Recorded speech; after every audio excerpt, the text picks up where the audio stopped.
এই জায়গায় মোর গোটে অনুরোধ যে এইটি সমস্ত বাচস্পতি মহোদয় মাননীয় মন্ত্রী সমস্ত অছন্তি এটি এই গোপালপুর বেলাভূমি মহোৎসব মু ভাবুছি যে ইয়ে খালি ওড়িশা নুহ এ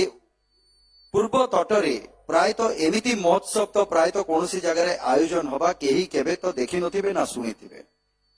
ତେଣୁକରି ଆଶା ବିଶ୍ୱାସ ମାନ୍ୟବର ମୁଖ୍ୟମନ୍ତ୍ରୀଙ୍କ ପାଖରେ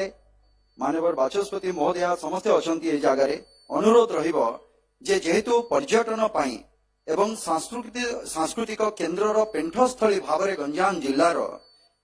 ଏତେ ବଡ଼ ବାର୍ତ୍ତା ବହନ କରୁଛି ଗୋପାଳପୁର ବେଳାଭୂମି ମହୋତ୍ସବ ସୋ ପର୍ଯ୍ୟଟନର ଯୋଉ ଗୋଟିଏ କ୍ୟାଲେଣ୍ଡର ରହିଛି ଆମର ସେ କ୍ୟାଲେଣ୍ଡରରେ ଗୋଟେ ତାରିଖ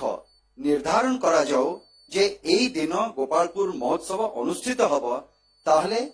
ଦେଶ ବିଦେଶ ପ୍ରତ୍ୟେକ ଜାଗାରୁ ଲୋକମାନେ ଏ ଜାଗାକୁ ଆସିବେ କ୍ୟାଲେଣ୍ଡର ସହିତ ପ୍ରତ୍ୟେକ ବର୍ଷ କ୍ୟାଲେଣ୍ଡରରେ ଏ ଜିନିଷ ସ୍ଥାନ ପାଇବ। ତାହେଲେ ମୁଁ ଭାବୁଛି ଏ ଯୋଉ ଆୟୋଜନ ହେଇଛି ଯୋଉ ଭଳି ଭାବରେ ଆୟୋଜନ ହେଇଛି ମୁଁ ଭାବୁଛି ଇଏ କୌଣସି ଜାତୀୟ ଆନ୍ତର୍ଜାତିକ ସ୍ତରର ଆୟୋଜନଠୁ ଇଏ କମ୍ ନୁହେଁ ଏବଂ ଯଦି ପର୍ଯ୍ୟଟନକୁ ଆମକୁ ପ୍ରୋତ୍ସାହନ ଦେବାର ଅଛି ତାହେଲେ ପର୍ଯ୍ୟଟନର ଯୋଉ କ୍ୟାଲେଣ୍ଡର ରହିଛି ସେ ତାରିଖରେ କେତେ ଦିନ ଧାର୍ଯ୍ୟ ହବ ଯାହା ବି ହବ ମୁଁ ଭାବୁଛି ଏଇ ଉପରେ ଯଦି ଗୋଟେ ସମ୍ବାଦ ହୁଅନ୍ତା ଏବଂ ଯଦି ସ୍ଥିର ହୁଅନ୍ତା ତାହେଲେ ମୁଁ ଭାବୁଛି ଯେ ଆମର ଗୋପାଳପୁର ବେଳାଭୂମି ମହୋତ୍ସବକୁ ପ୍ରକୃତ ନ୍ୟାୟ ମିଳିବ ଏବଂ ପର୍ଯ୍ୟଟନକୁ ମଧ୍ୟ ଆମେ ପ୍ରୋତ୍ସାହନ ଦେଇପାରିବା। ତ ଆପଣମାନଙ୍କ ତାଳି ସହିତ ଏଇ ବାର୍ତ୍ତା ଆମେ ସରକାରଙ୍କ ପାଖକୁ ଏଠି ବାଚସ୍ପତି ମହୋଦୟ ଅଛନ୍ତି କାଲି ମାନ୍ୟବର ମୁଖ୍ୟମନ୍ତ୍ରୀ ବି ଆସୁଛନ୍ତି ମୁଁ ଭାବୁଛି ଆମ ସମସ୍ତଙ୍କ ତରଫରୁ ଗଞ୍ଜାମବାସୀଙ୍କ ତରଫରୁ ଏ ଦାବି ରହିବା ଦରକାର ଯେ ୟାକୁ ପର୍ଯ୍ୟଟନର କ୍ୟାଲେଣ୍ଡରରେ ୟାକୁ ସ୍ଥାନ ଦିଆଯାଉ।